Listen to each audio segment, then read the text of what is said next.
the day before.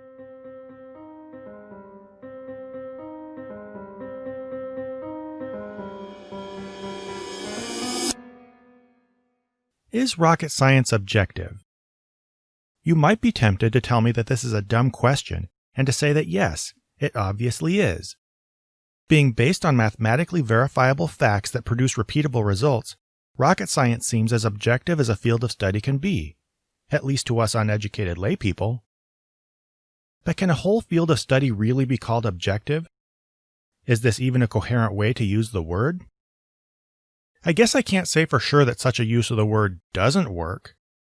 As I've said before, trying to make such conclusive, definitive statements about a word like objective will always be tricky. But I want to suggest that applying the word to a broad field, even one as mechanical and fact-based as rocket science, is reductive to the point that it becomes problematic. When people talk about something being objective, they're usually referring to a fact that can be confirmed through observation. Basically, anything that is reliably observed independent of opinion or personal perspective. 1 + 1 = 2 is an objective fact, or at least it represents an objective fact in terms we all agree to. There is a plastic frog taped to Lego legs sitting on my desk is also an objective fact. Facts like these are limited in scope, and they can be demonstrated without reasonable question to any fellow observer. So in light of this, let's bring things back to rocket science. Is it objective?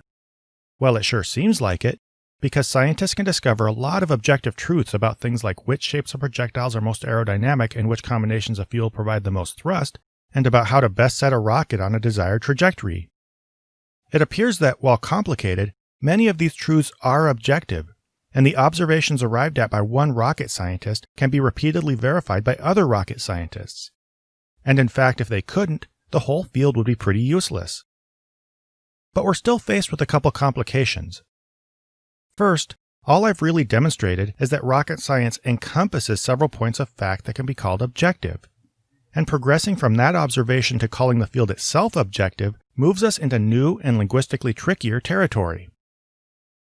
Second, if a person wanted to be obtuse about it, he or she could still point out that all the facts I just described, objective as they are, only serve to help people fulfill their subjective preference for using rockets to safely deliver payloads instead of blowing them up on the launch pad or randomly crashing them. So then what do we do with all this? Do we call rocket science objective because it is built on so many objective facts? Or do we call it subjective since all these facts are employed to achieve a goal determined by mere preference?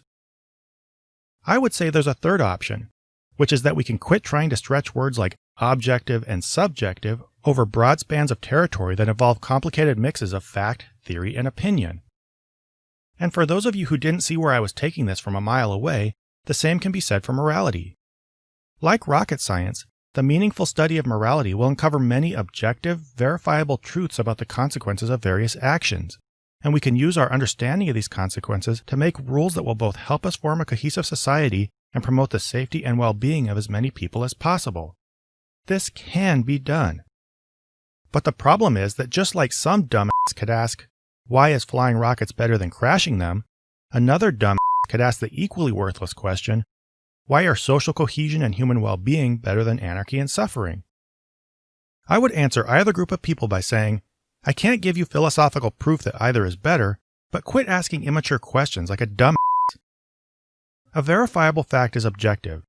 A preference is subjective. Fields of study can have objective facts, but any endeavor, even one supported by such facts, is going to be undertaken for reasons that are based on subjective preference, and that's perfectly okay. It's tricky, if not impossible, to sum up entire fields with a word that's best used to describe individual facts. That's why I don't argue over the word objective.